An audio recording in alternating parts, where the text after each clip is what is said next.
Live well, win well. It's On Point with Juandolyn Stokes. Let's talk health and wealth, politics and fashion, love and life. Any and everything you need to know to make you live well and win well. Tune in now to On Point with Juandolyn Stokes. Good morning. It's On Point with Juandolyn Stokes, and I'm so glad to have again sharing with us from the Urban League of Greater Atlanta, John Moye. Hi, John. How are you doing today? Hey, Juandolyn, I'm good, thank you. How are you? I'm doing great. It's always a pleasure to have you sharing with us. You're so insightful about so many things that are happening in this final sprint of this election year. There's so much of the Urban League of Greater Atlanta is involved with. And so talk to us about what's coming up on the campus of Clark Atlanta University. Well, we have coming up on Thursday, September 19th from 12 to 3 p.m. We're really continuing in this conversation on the state of Black Georgia. Back in 2022, we launched a State of Black Georgia. Our National Urban League has a State of Black America, but we decided under the leadership of Nancy Johnson, our president and CEO, what if we take a look at the state of Black Georgia? So we toured the state. And at the end, we came up by region, we came up with a 132-page report, an in-depth look of where we are in terms of education and healthcare, all the things that are important to our community. So this is a continuing of that, but we're calling this Bridging Generations. We want to make sure that the younger generation and the mature generation, such as myself, that we're all on the same page. So we're bringing everybody back together with an emphasis on the importance of voting this election cycle. Well, that's great. That's awesome. Talk to us about this report that you have. How does it cover like different aspects? You were saying it covers healthcare and where we are. Give us an example of one particular area that this report covers. We did a deep dive, but certainly one area is certainly the funding formula, certainly for our kids. The QBE formula, that's the Quality Basic Education formula, has not been updated since 1985. Wow. That's the year I graduated from high school, which according to my kids was, BC, not an AD. But that means dollars. That means serious critical dollars, for our community. And so that's just one area in terms of making sure that our students are properly funded, making sure that we have additional dollars for kindergarten. We have about 9,000 kids in the state of Georgia who don't have access to kindergarten, or even talking about raising the minimum wage here in our state. So in terms of every leading indicator that affects particularly our community, we've done deep dives. And then we had policy matter experts actually write the articles for us, whether it's maternal health, trying to close the gaps on that. So we did a deep dive certainly on that. Well, that's good. That's great. And so, so part of the discussion on this coming Thursday is going to be centered around those different pieces. Why is it important for this conversation to bridge the gap with generations, John? Because, when we all know that for those of us who are mature, such as myself, certainly over 50, pretty much we have a certain understanding of what's going on, of certainly how critically important it is, certainly in terms of this election. But I think for a younger generation, I think there are some legitimate questions about that. My son is in his 20s. He's completing his undergraduate studies at school, and we constantly have a conversation. Well, Dad, why is it really important to vote? Perhaps things may not be, not even change. What's the importance of one vote? And so, that certainly raised a lot of legitimate questions that a younger generation have. So we want to make sure that we're answering those questions for them. They have sound, fair questions that we want to make sure that they understand not only the power of their vote, but certainly to be educated as they walk in to the voting booth to make sure that they are educated about the issues that are facing not only them, but our country as a whole.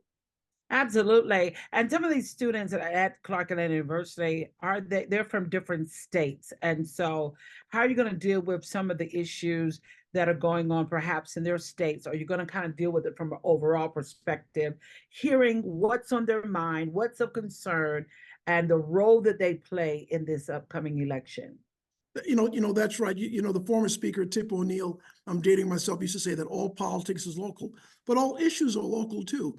But the one thing that's uniting us is that whether you are in school in Atlanta or you're in school in Washington, D.C. at an HBCU, these are issues that transcend regions. We want to make sure that when our kids get out of school, when young folks, that they have a place to actually go, that they can work. So we know that DE&I, certainly that's important. We want to make sure that they're able to purchase a home. We want to make sure that they're not burdened or saddled with this outrageous amount of college debt.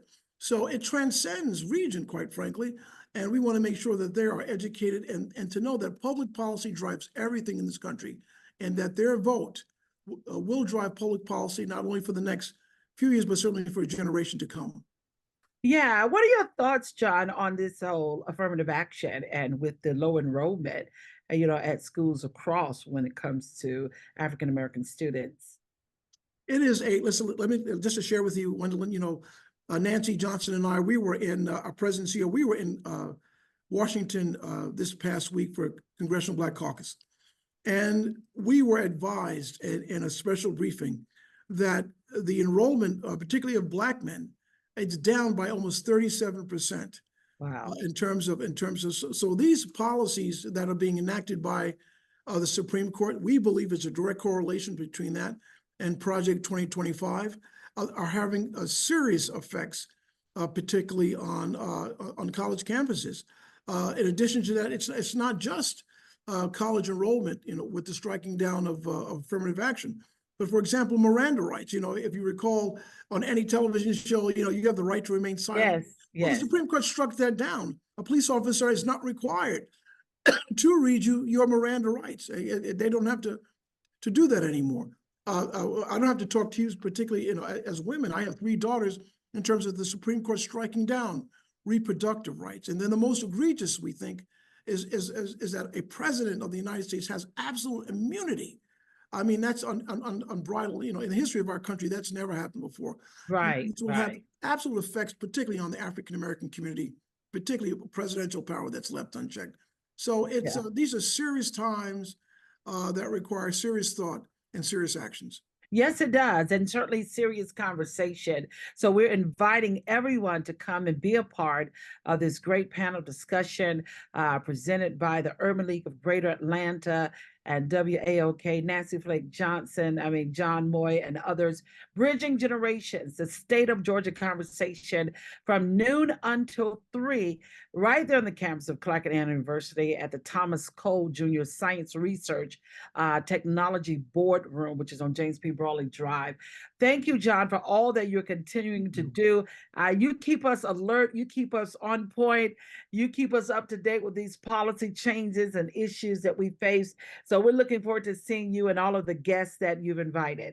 Thank you so very much. We'll go to break and we're going to come back and talk more about voting right here. It's On Point with Juandolyn Stokes. 1, 2, 3. Hi, it's On Point with Juandolyn Stokes, News and Talk 1380 WAOK from the Urban League of Greater Atlanta. John Moye sharing with us today. John, talk to us about how crucial voting is to all Americans. My grandmother, she was born 1928, on her 9th birthday. Her next birthday in February, she will be 97 years old. And she was the one who registered me the first time at 18. I went to vote with my grandmother, and I remember that. And I remember always the saying by my grandparents is that freedom ain't free, and that, ours is a charge to keep, and that we stand on the shoulders of people, men and women, whether it's Fannie Lou Hamer or Sojourner Truth, or so many of Frederick Douglass, or so many other folks that literally paid the price with their bodies to make sure that our folks have the right to vote. And so sometimes I think it sort of gets lost as time progresses. But I can't emphasize enough that when you take a look at the last presidential election, the Urban League is a nonpartisan organization, so we're not taking a position on any candidates. But what I can tell you is that last election came down to a handful of votes. And if you all recall, here in Georgia, it was 11,780 votes that was certainly at play. But not only in Georgia, in Philadelphia, and other large major cities where there's African Americans. And so what's the difference of a vote? What's the difference of a vote? Well, we know Ketanji Brown Jackson was the difference in terms of having the first Black woman on the United States Supreme Court. We know that significant policy in terms of funding HBCUs was a significance of a handful of votes. So at every turn, we have to understand, as Whitney Young used to say, and Adam Clayton Power, Black power. And that's nothing to be ashamed of, that we have significant power of who is elected as president of the United States, and more importantly, public policy that affects our everyday lives. Your vote matters. Your vote counts.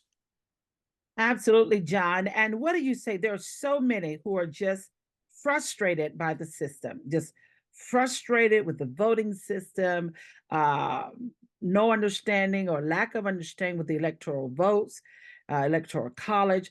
What do you say to that person who has said, I'm too frustrated, I'm not going to vote, I'm not interested?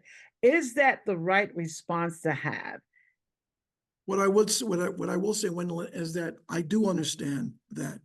There are some people that have said to me, quite frankly, John, I vote, and I can see little of any change, because at the end of the day, can you send your kids to school? Making sure that it's properly funded, or that schools are safe, or can I drink clean drinking water? But all things are local. So I'd say, a great place to start is in your local community. Who is your county commissioner? Who sits on the Board of Education?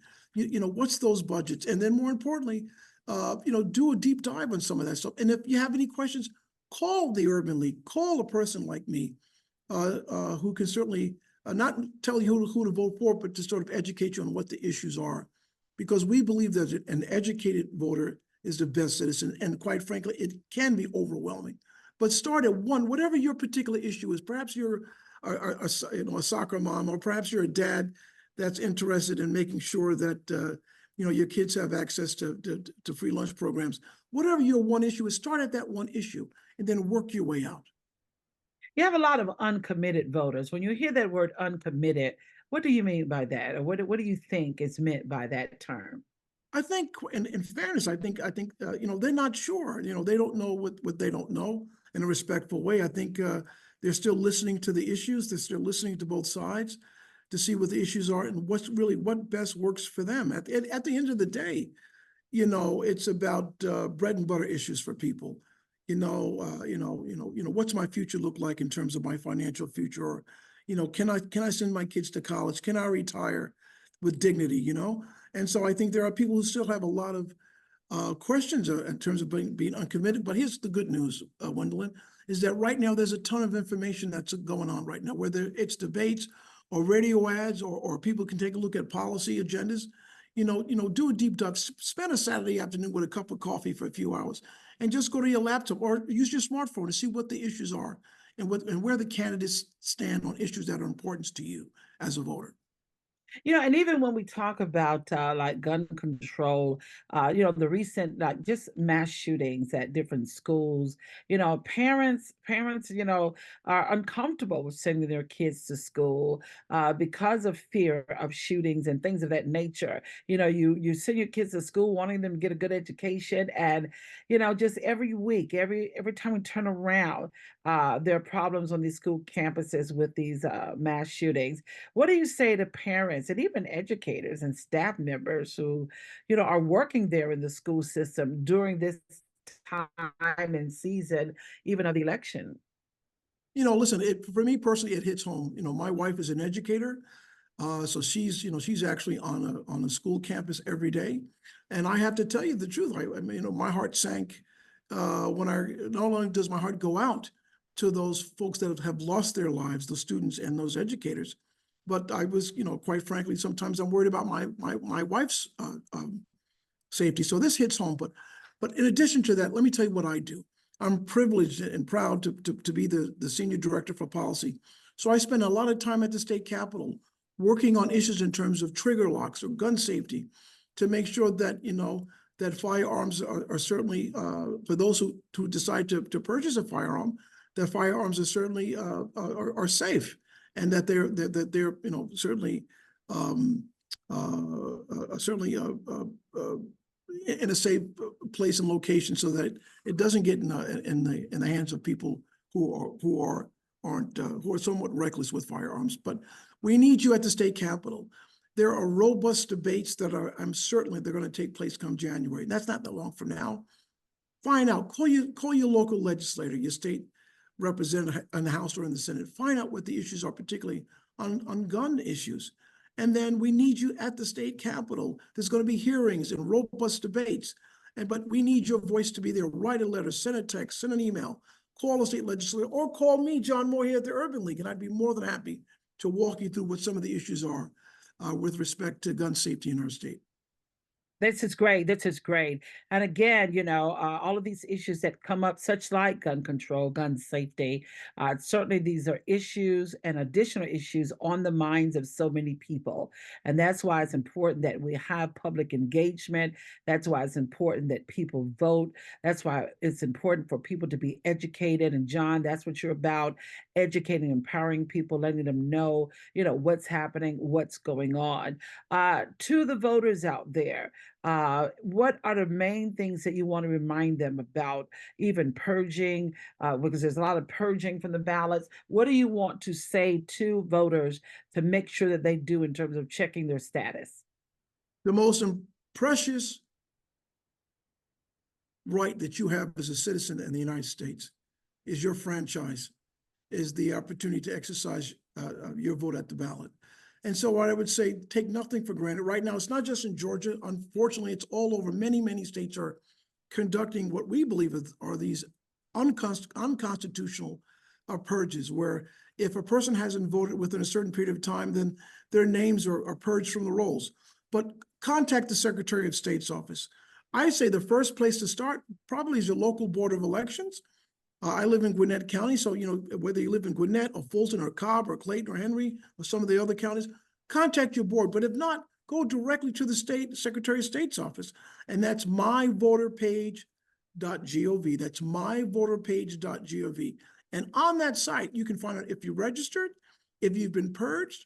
Listen, there's still time to register to vote. You're going to find out when early voting begins. You can find out where there are drop-off boxes. Everything that you need to know as a voter, but do not wait until election day to find out, because quite frankly, there might be some issues and we have to anticipate that there might be some problems.